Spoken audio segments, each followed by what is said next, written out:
Good afternoon, and welcome to the Voice of Wisdom.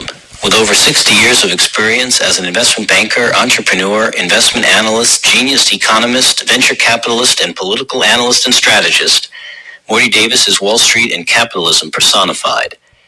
The over 400 companies for which he has raised more than $3 billion over the years have created a countless number of jobs and exciting new products.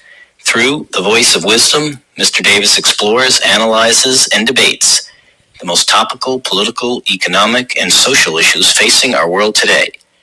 Joining Mr. Davis today for a discussion on immigration and border security is Len Carter.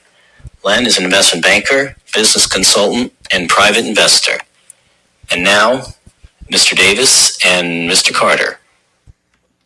Welcome back. It's great to be with you again. Of all the people in the world, you're amongst my favorite. A select few. You add so much to whatever success this podcast achieves because of your input, your suggestions, your criticisms, even your hostile criticisms. As I tell you all the time, I'm taken aback initially by those criticisms. I'm even hurt. And then it makes me sit up and think about what your criticism is addressing and what it's advocating or resisting, in my view, versus your view. So as I rethink it, it's like a teacher who learns more. They say a teacher learns more from the students than the other way around often. So I'm grateful to all of you for your taking the time to respond, to tell me something about how you feel about the program, good or bad, because if you say things that are critical, it helps me change my view, or at least broaden my view. So while I start out angry about your different views, it gets me to be sort of more accepting, and even ultimately you convince me to change my views. So that's really a big plus, that you can be convincing in some cases. We live in a crazy society. Everybody's angry at each other. Families are broken up. Friendships are broken up. The closest relationships have been broken and torn apart, and people that were best friends even have become enemies. We all need psychiatric treatment. The whole country should be put under psychiatric treatment because we're so nuts. We're so uptight about our views, and there hasn't been a president that's won a majority of the vote. Most people vote against the one that they don't want to be president, rather than enthusiastically for the one that gets elected. So it's very much like the guy that goes to the psychiatrist and is treated, and the psychiatrist tells him, "You're nuts." And the guy said, "What? I wanted a second opinion, a second opinion." He says, "You want a second opinion?"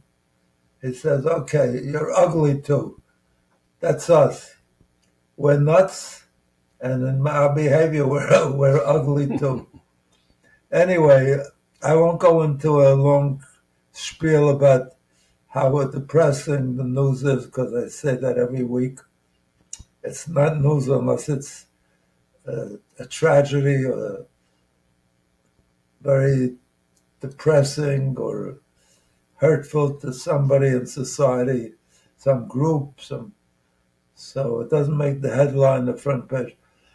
So I have to start off apologizing for adding to your downer, your depression, pointing up all the terrible things that happened this week, because that's what the politics are, economics, all of them. They're not news unless they're really, normally economics isn't uh, even addressed unless there's wild inflation where everything costs you more, or or things that are unavailable because tariffs have been instituted.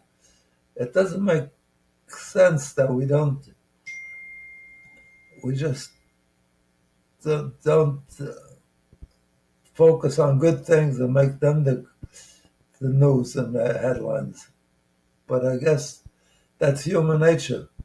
One time my youngest daughter, she was 4 years old or something, and I was on a Friday evening at dinner. I was talking to her, and she says, "Daddy, you're not supposed to talk lashon hara." Lashon hara means gossip or critical of people or something. So I said, "Leah, unless it's, I want you to remember for the rest of your life, unless it's lashon hara, or unless it's mean and nasty, or I don't want to hear it because all the rest is boring." So I don't know. Human beings are really nuts. Not to mention ugly. Not ugly in their appearances. They're very attractive in my book, but ugly in their behavior. This motto, peace through strength, that the politicians, a brilliant leader like Reagan used a term. If that were true, we would be the most peaceful nation in the world. And it's just the opposite. We're the least, I hate to point that out, but we're the least peaceful. We've had more deaths by our own young people, over the since the end of the Second World War, than any other country. We lost over 1 million people and blood and treasure in Afghanistan and in Vietnam. And till this day, we got strength, so presumably the strength keeps you out of trouble. Here we're at war with potentially with Russia over Ukraine. We hope that our strength would have prevented Russia from making that move. Instead, we didn't diplomatically deal with it, talk about our strength, and tell them why they should not attack Ukraine.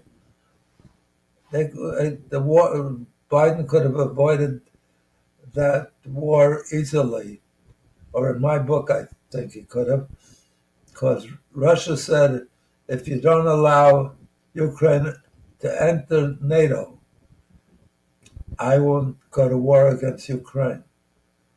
And he could have said, okay, I'll make a deal with you.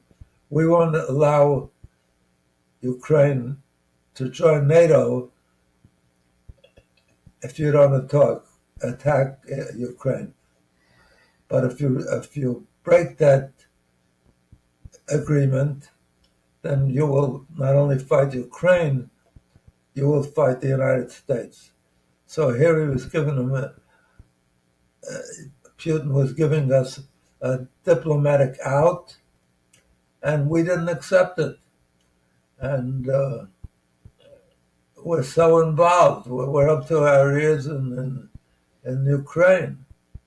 And every day there's more people getting killed, Russians and Ukrainians. And there's no end in sight. They've had discussions and whatnot. Trump said he'd get it solved in a day.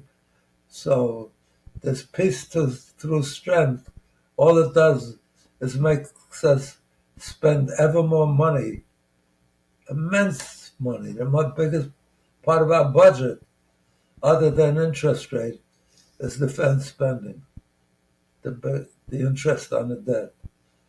It's outrageous. And it's not defense spending, because nobody ever attacked America. It's if it's anything, it's meant to be a defense by featuring our strength so people wouldn't look to get into a war with us, but it hasn't worked that way. So I keep pointing out, and somehow, I don't know if I'm abnormal, or the Congress and the presidents and all the leaders are immune, because not one congressman or senator or president, to my knowledge, has been killed by a foreign nation, not on our territory, in all the years. But every day, members of the congressional families, the congressmen themselves, the president's family, George Bush, the father, the older one, lost a daughter to, I think it was cancer at a young age. Every single day. That's the way we all die. I don't know anybody that domestically was killed by an attack by a foreign country. So defense is a misnomer. When I was young, it was called the War Department. They turned it into defense as a euphemism, a nicer way of saying, we're going to whip your ass in a war. So it's defense.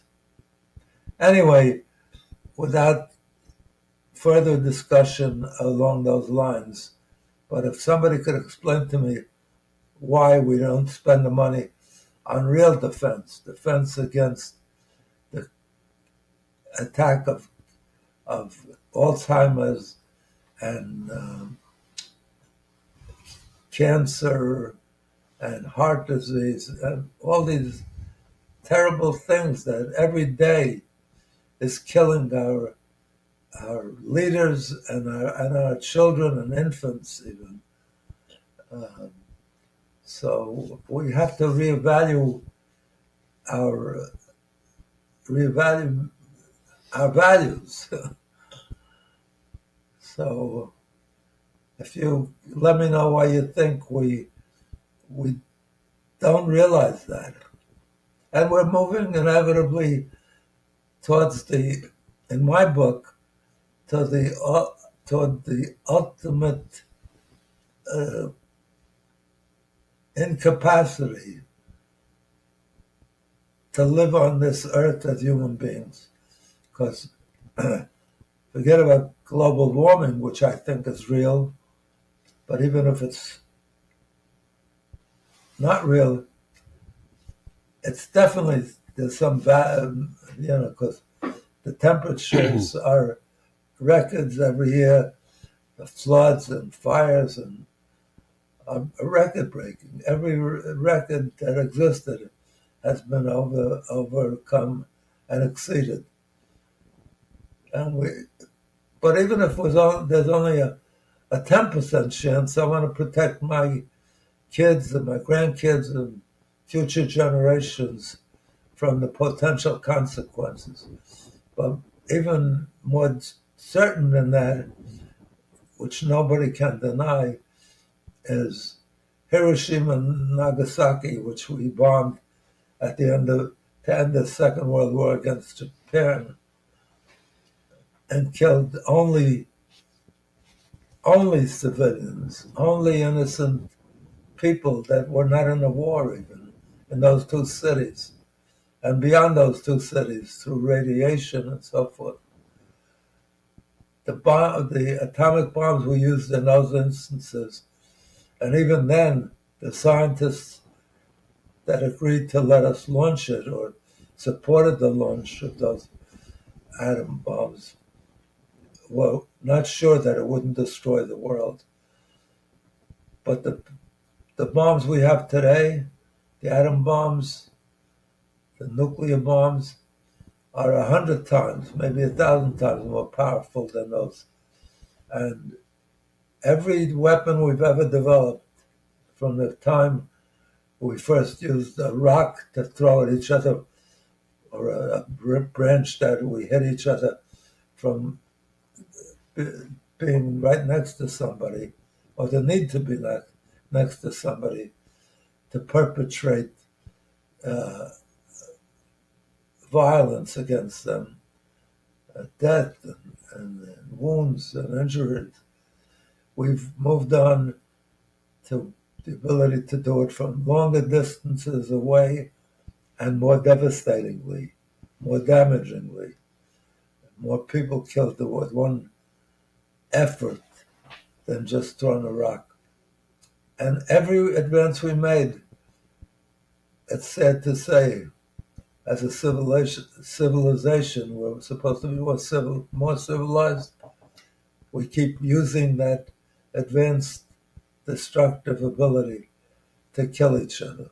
Airplanes, tanks, everything, atom bombs, and some lunatic, maybe not the United States, maybe not even Russia, who resisted using the atom bomb because they were afraid of mutual destruction. They had an atom bomb too, or we had an atom bomb too if they had it. But there are people like Iran that have no respect for other countries. They announce that if they get an atom bomb, they're going to wipe Israel and the Jewish people off the face of the earth. And only yesterday, Iran announced that they did a raise, crowdfunding raise of over 40 million so far to issue an award to anybody that kills President Trump. They announced it. President Trump wouldn't allow Israel to kill the Khomeini, who was announced that he wants to wipe out Israel, and Israel is only the small Satan. The United States is the big Satan, and here they're raising money. They're up to 40 million now, and still raising more money. It's a great inducement to try to kill Trump, because $40 million, even if you get killed, you can leave your family a lot of money. Anyway, I don't want to carry on this way, but you can tell that I'm not happy with the way this country is being led. Not by any one president, but even somebody that I loved as much as, and who was praiseworthy of me, as Ronald Reagan. So without further ado, I just want to say, if you want to have a happier life, more content, and enjoy life and know how to do it, get a hold of this Happiness Guaranteed or Your Misery Back book that I and my daughter wrote for the benefit of our loved ones, my kids, my wife, my grandchildren, my best friends, my community, my neighbors, my countrymen, and my fellow human beings. And I think you'll find that that's true. It won't be the most expensive or most luxurious investment you purchase. If you get it as a gift or give it as a gift, it won't be the most expensive or costly gift you could give.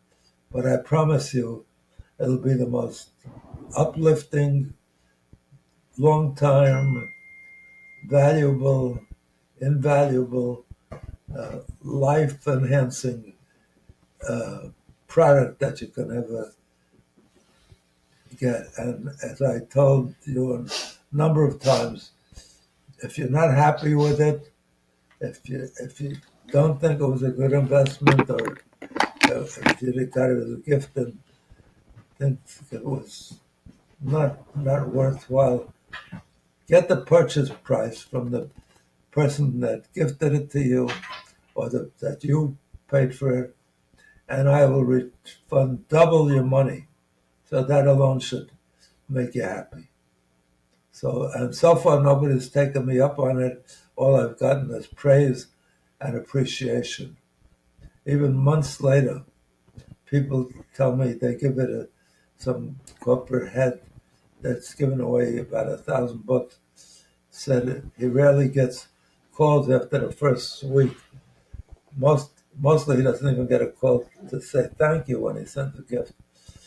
But after the first week or two, he really hears about the gift he gave. And he says, in this case, months later, people are calling him and telling him thanks. It's made a difference in my life, in my family's life, in our contentment. So run out, don't walk out, rush out and get a copy of this book.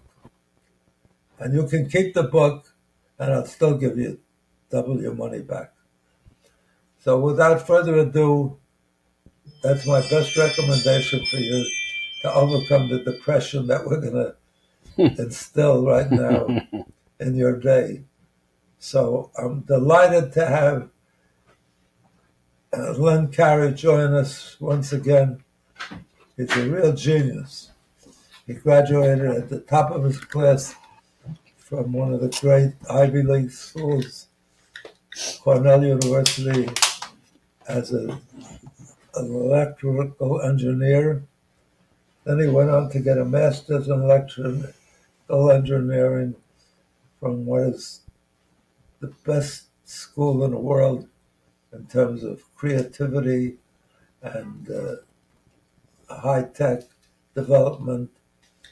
Even during their college days, two young Jewish guys from Russia started Google, and before they graduated, they were worth billions of dollars.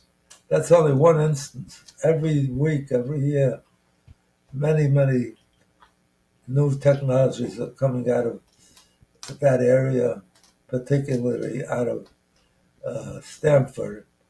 And Len graduated with a master's in electrical engineering at the top of his class there.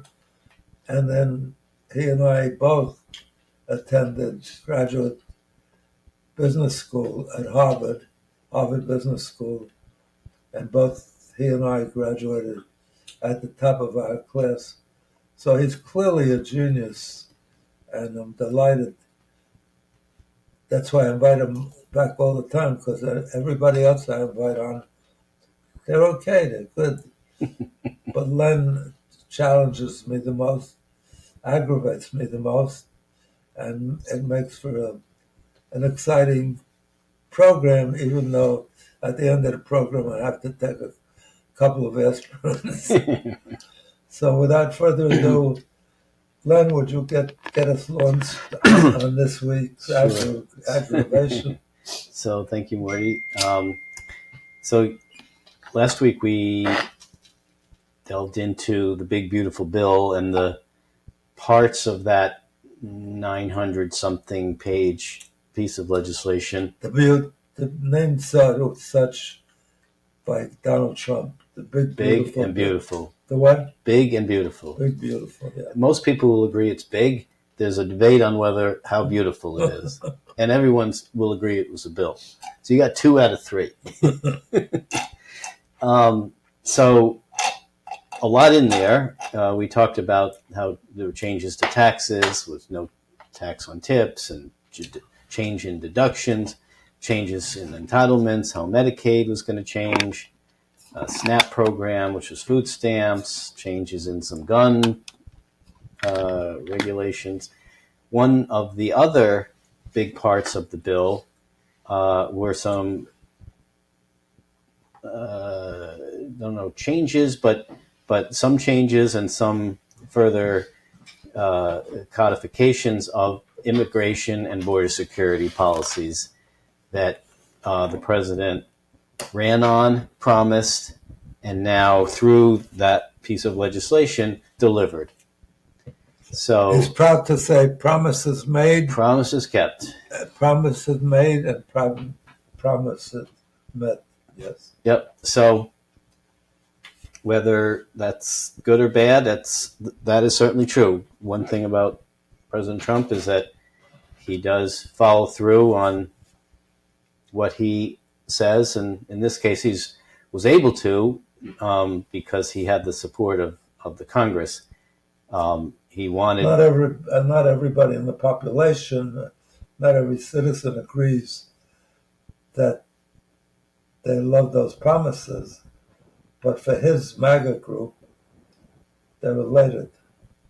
And fortunately, he has the support of the Congress to bring those policies into reality. If the Democrats had either house of Congress, it's not likely that the big beautiful bill would have been nearly as big or as beautiful.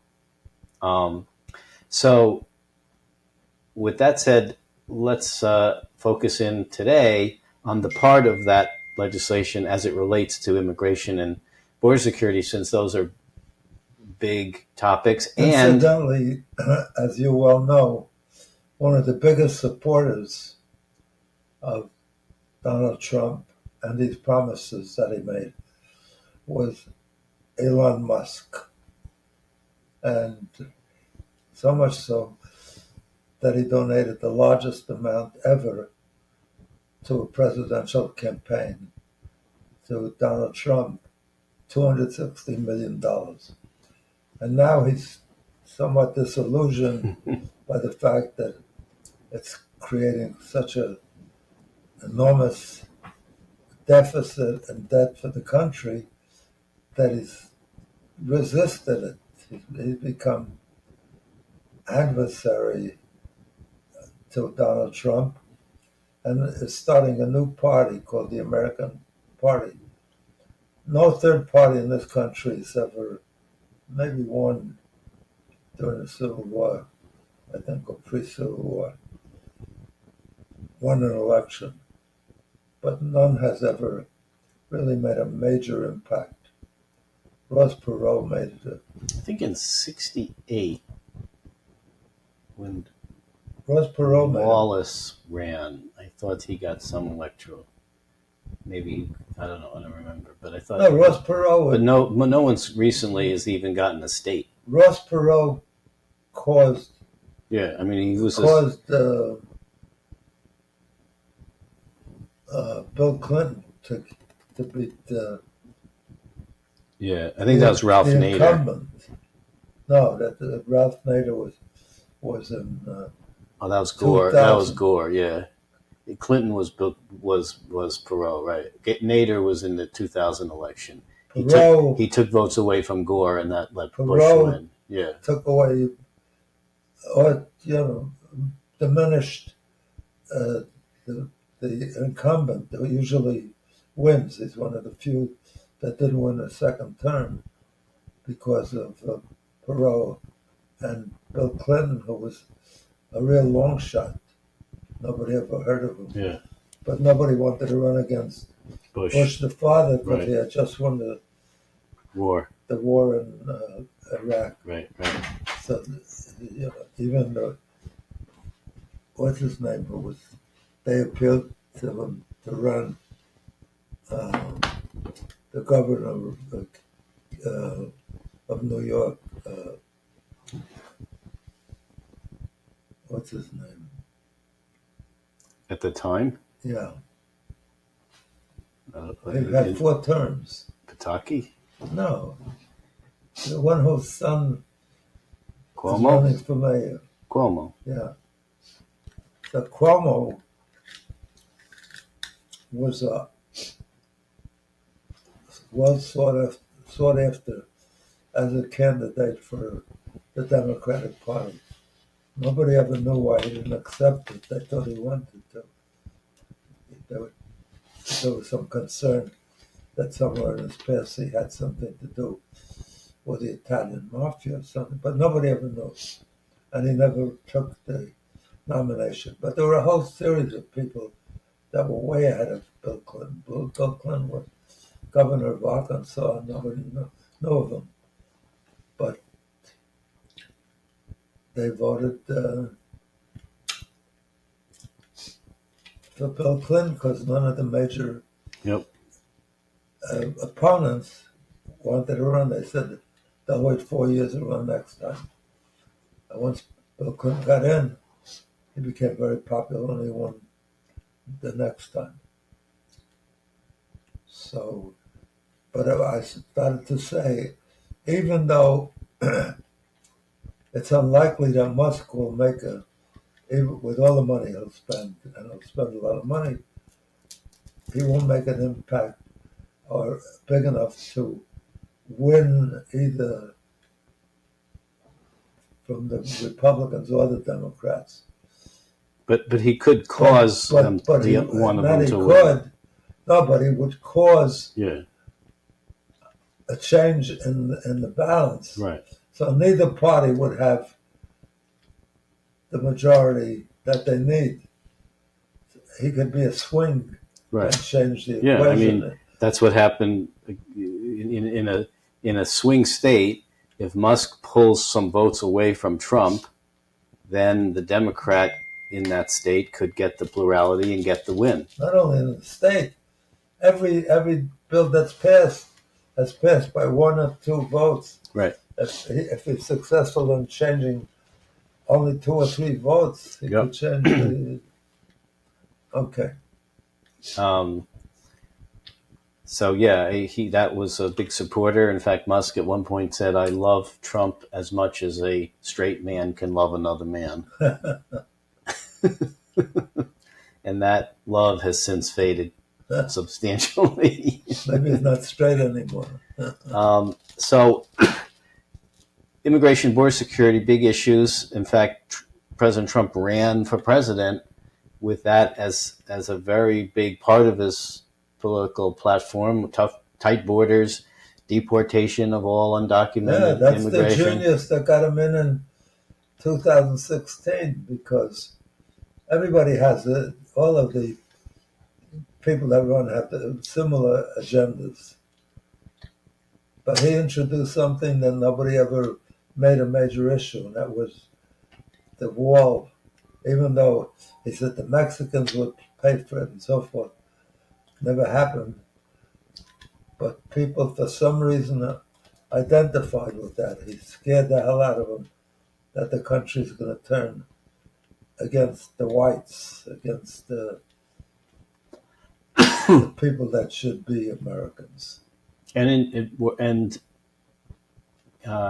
2024, a similar fear tactic about how open borders have resulted in criminals and the opening of prisons and foreign countries sending all their criminals and murderers into the U.S. Most of which are unsubstantiated claims, but never stopped. Why was he so angry about borders? My father-in-law had a border that lived with him and his mother, him and my mother-in-law. Yeah, borders are a good thing. They pay. He got paid, and he liked the guy. Yeah, and in this case, borders these borders don't pay, so it costs you money instead of making you money. So several parts of the big. Well, he also got people to believe, true or not, that that all these immigrants were murderers, rapists, and every once in a while one was caught doing something terrible. Right. And There you go. I made my point. See, I told you. Yeah. I think the statistics show that as a group, the undocumented immigrants have a less incidence of violent crime than the population as a whole. So Not less than the white population, but much less than the much less than the black population. The black population is 13% of the population, and I think close to 80% of the people in prisons are black. Many of them without any strong reason, primarily selling drugs or some minor violation, felony, but nevertheless, they have a much higher, if anything, it would be my view that if we could deport somehow any murderer or any violent criminal, because they tend to be, what do you call it?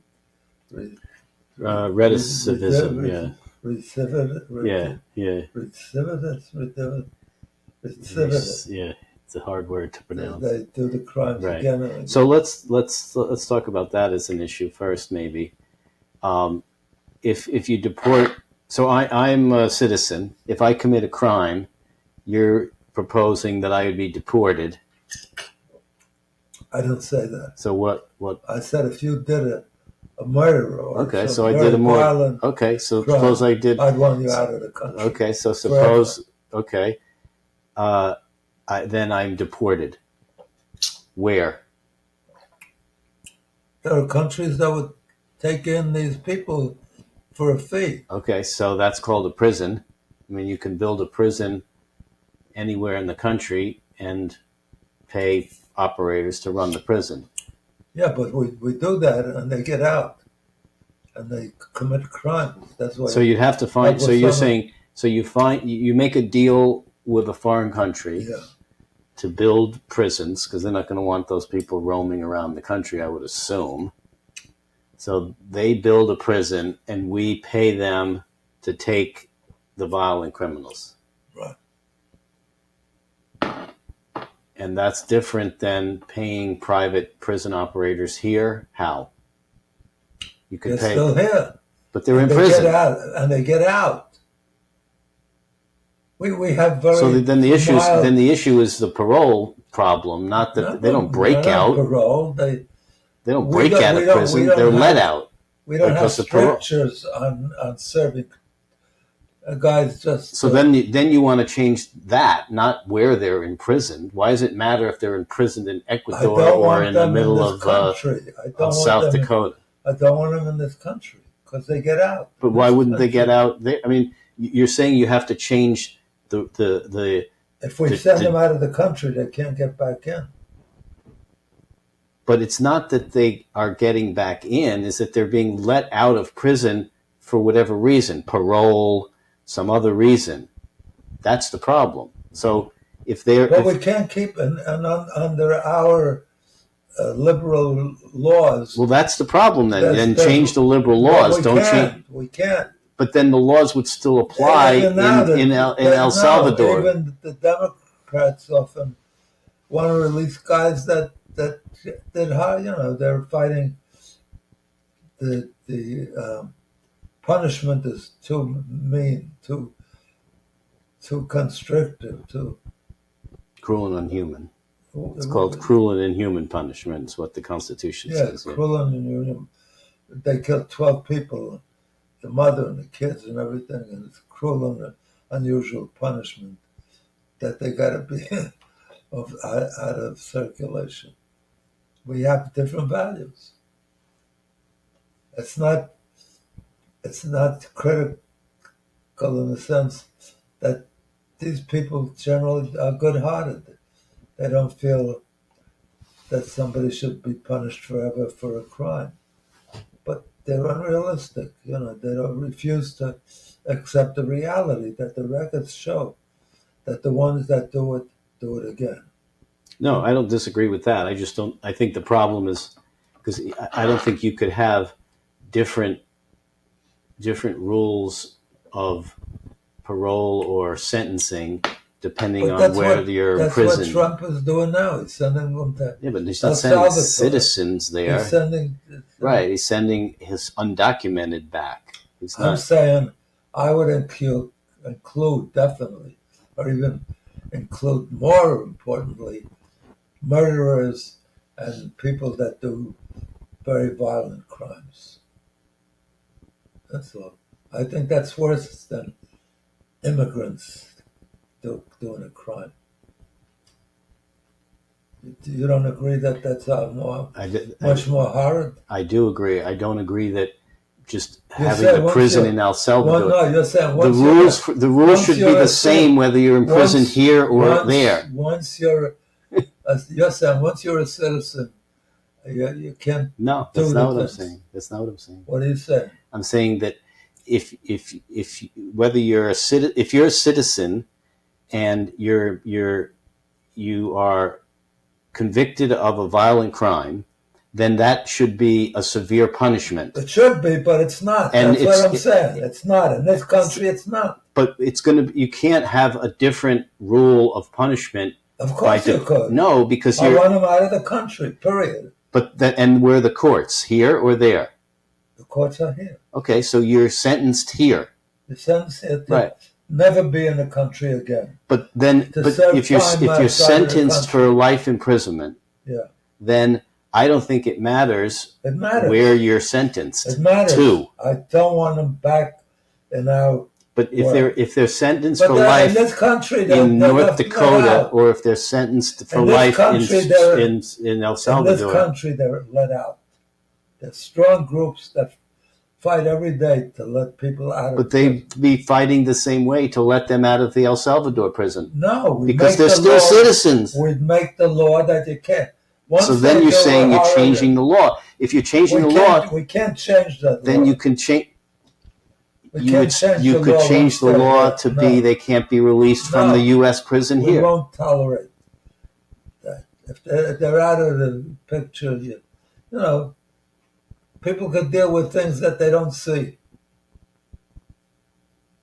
But if they're the one holding the hostage, we are the ones, the Americans are holding the hostage, we say we should let them out. So let's talk about ways to keep people from getting in the first place. The big, beautiful bill renewed and expanded funding for the southern border wall, which Trump campaigned the first time on and didn't finish the construction of that. There were several stretches that weren't finished. So this is a symbolic and operational return to Trump's original border agenda of creating that wall. You think that's a good plan? Do we need a physical wall to keep out immigrants, or are there other ways or better ways to do that? Trump has recognized that to some extent we need a certain amount of immigrants to do the work that Americans won't do. And that is picking crops in California, which produces about maybe half of all the fruit and vegetables for the country, and to do service jobs that don't pay enough to induce Americans to do the work, and construction jobs and so forth. Well, but that's a different issue, I think, than the wall, because when someone crosses over, I said, but how do you know if they're going to be taking one of those jobs? Trump agrees that there should be allowance made for that limited group. I mean, he did, and then he didn't. I don't know where it even stands now. There was a point where ICE was raiding Home Depots and farms and restaurants, and then Trump said, no, don't do that. And then I think he changed his mind back again. So I'm not sure where that stands now. They call it Trump Taco. And I was wondering what the hell taco stands for. Yeah. And I heard somebody say it stands for Trump always changes. Chickens out. Chickens out or something. Yeah, TACO. Trump Yeah. always chickens out. He didn't like that when they found out what it was standing for. Mostly related to the tariffs because he chicken out. He also changes. Right. It moves the target date every time it gets close. 2 weeks. Yeah. Yeah, but it's 2 weeks after 2 weeks after Right. 2 weeks. Right. I mean, no policy has changed more than Ukraine. I mean, before, it wasn't too long ago that he was saying Putin's great and you know he's not going to support Ukraine, and now he's saying Putin's not really doing what he said he was going to do, and he's full of hot air, and that's typical of Trump, and he stands by his convictions. If you're not with him, then you're against him. And Putin doesn't want to do what he wants to. But he's not the same with Iran, because he did bomb them, but then he wouldn't work to eliminate their leaders. So you're not solving the problem. Maybe you're avoiding the bomb for a while. They're going to rebuild again. Especially when they, right in his face, right in the face of the world. They go out and raise money, crowdfunding. That means an enormous number of people are contributing to this effort or this goal to eliminate President Trump, which is outrageous. I think they made a law that you're not allowed to go after. I think it's an international law now that you're not allowed to go after the leader of the country. I'm surprised that whatever crowdfunding site that fundraising is housed on wouldn't shut down that. What do you mean? That fundraising. If what do you call it has a site? Iran. They'd have to have their own site. They do. I don't think I thought it was through some other more common crowd platform. So they do it through North Korea. I mean, some other country that's amenable to their position. But I believe that we should do a lot more about bringing in people that improve the country. We don't have now we just cut back the amount of immigrants that he would let enter the country legally. And I think that's a remission. Yes, the very damaging. That's the refugee cap. So that's been lowered to 10,000. I think anybody that comes here and uses our excellent higher education facilities upon their graduation should be offered accelerated approach to achieving citizenry, because we want those. They go back to their own country and they help their own country with the knowledge that we provide them, including countries that we don't even favor, like Chinese and their people. So I want that any outstanding person, we should make special, even Silicon Valley is insistent that we let in more Indians or more top flight people that can help them achieve advancements in technology faster for the benefit of America. So it is an important area to be focused on, what's best to do in that area. But he effectively scared the hell out of the rest of the population by two things. One, scaring them that as they're coming in, it's an invasion, and the country is going to become non-white or what he perceived as a perfect mix, and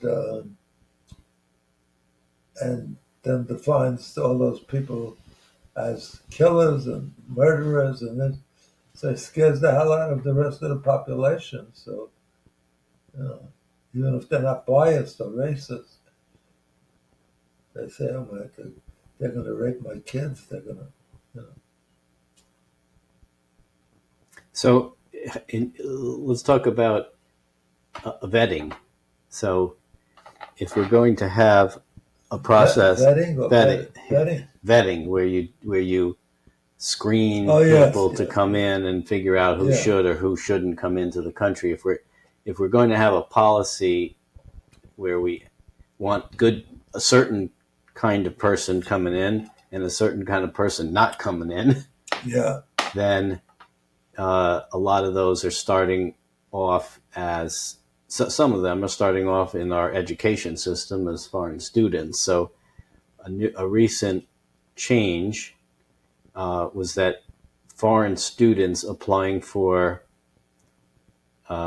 visas to come to this country to study need to disclose their social media profile. So they have to show, or I don't know how they do that, give the, what they open up their file to the, give the, however they do that, right? Yeah. The passwords or whatever they need to get into their social media accounts. So that the officers in this world depends on the person's behaving consistent with the law. There's nobody standing over them with a gun to do it. But if you pass a law, those that adhere to the law are doing the right thing, and those that don't, when they find out, then they supposedly punish them. Well, but is posting certain things, I think, a violation of law, or is it free speech? Because you're allowed to say, I don't like this, or I object to this, or I'm against that. We should have criteria that defines who could be and who could not be. That's everybody. When you apply for a job, they don't say it's none of your business. I'm not telling you. They ask you everything, and if you don't answer, you don't get the job. And if you answer, it's not an imposition on your privacy. So, in this world, if you get something, you got to give up something. There's no such thing in economics, they say, as a free lunch. So you're not giving up your freedom. You're giving information that the government feels, and I think is appropriate for the government to have before they let you in. It's not your citizen yet. If you're doing it to your citizen, maybe it's too harsh. Yeah. See, I think that's the nuance that I put on it, is that for citizens, I do believe that it's a different standard than for someone coming in, because coming in, it's like what Marco Rubio said, it's a privilege. A visa or a green card is a privilege. Yeah. And so if you're a citizen and you get up and you espouse hate speech, that is protected under the Constitution. Whether we like the speech or not, the Supreme Court has said hate speech is free speech. However, they've let it go too far, because a lot of that hate speech is immediately translated into, if there's a fine line between hate speech and incite to riot and menacing and everything else. So absolutely. At the university, it's free speech, but they're beating up on... That's not free speech. They keep... that's menacing. They keep other people that want to come speak 100% from speaking. That's not free speech. Okay. So, but if it is free speech, if it truly were granted, let's say, free speech, then as much as I may not like the speech, I believe it should be protected. However, if you're applying to come into the country, and you're looking to become someone that's going to become someone that incites violence or is a menacing, and you have a reasonable basis for that based on the social media profile, then I would say that's grounds for denial. Even I disagree with you even on that score, because if it's too lenient to accommodate that, like when they allowed the Ku Klux Klan to make speeches about Right. eliminating blacks, Right. That was the big protest march in Skokie, Yeah. Illinois years and they ago. authorized it, the Supreme Court. Yes. I think that was wrong. Even though that's free speech, because it's the implication that you can count on happening, and you shouldn't let that happen. We're not blind, we're not idiots. We know what their motives are, and if they hang a black kid or something that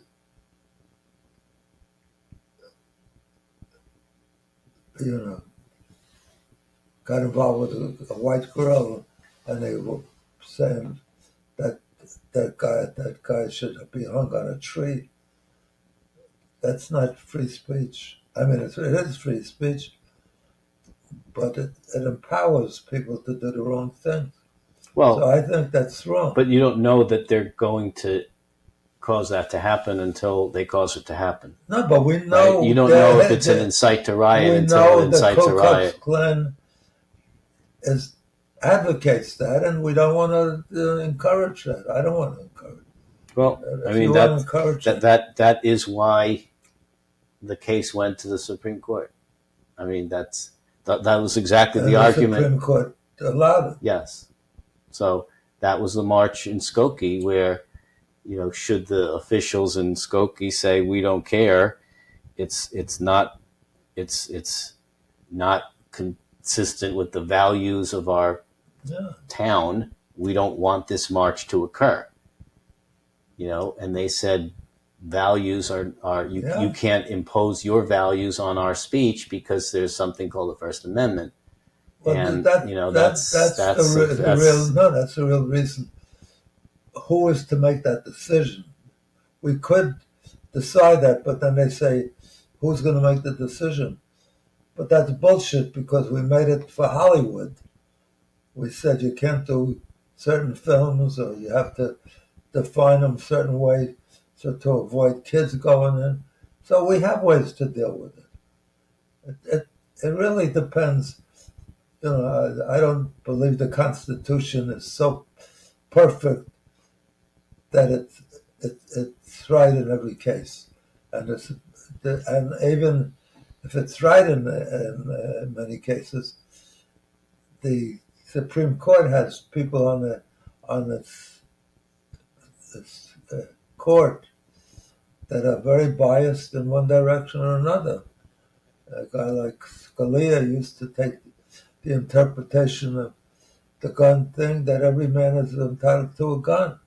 I don't agree that that was the intention ever. I don't think the language says. But he's saying, he's an originalist. Who says that's the original intent? That's his interpretation. When you're dealing with human beings, you're never going to get perfection. So at best, you make it whatever the people want. But in this case, the people want gun control. And he's saying you can't give the people gun control because our forefathers said everybody's entitled. They never said that. In those days, women didn't even vote. Women couldn't have a vote.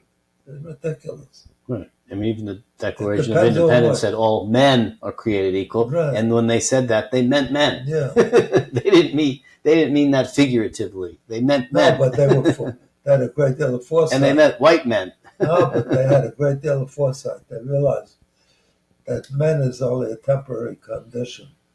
Because if a woman decides she wants to be a man, she could be a man. Right.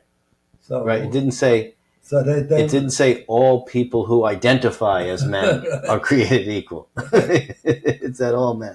Today they don't let you put the gender of the child at birth on the birth certificate. Did you know that? No. What do you do? Leave it blank? Yeah, the parents say leave it blank. They don't want the kid to be stuck with what I decide they're going to be. But if they got a penis waving in the midair. They should. I mean, it gets ridiculous. What if somebody said, "I want to marry a monkey"? I want to marry a monkey. Who's the objection? The monkey's mother doesn't object. So who's objecting? Well, I think You're not allowed to marry. Are you allowed to marry a monkey? No, but you are allowed to marry a human. So human. There's no difference between from all black humans, all women are human. Who are you to limit? Who I could marry? Because only humans have rights as humans. Monkeys don't have rights as humans. So that's if you're giving rights to humans as citizens. If monkeys became citizens, then you're right. Maybe someday we'll have that. Right. But I think they'd make better citizens. Maybe. Anyway, we're about out of time, but that was an interesting. When we're having fun, time flies. Anyway, thank you for joining us. It's a pleasure to be with you, as always. I look forward to being with you a week from tonight, next Wednesday evening, 6:30. Have a wonderful week. Have a wonderful life. You and your children, your loved one, all your loved ones. Every day of your life should be better than the day before. God bless you. I love you. Bye.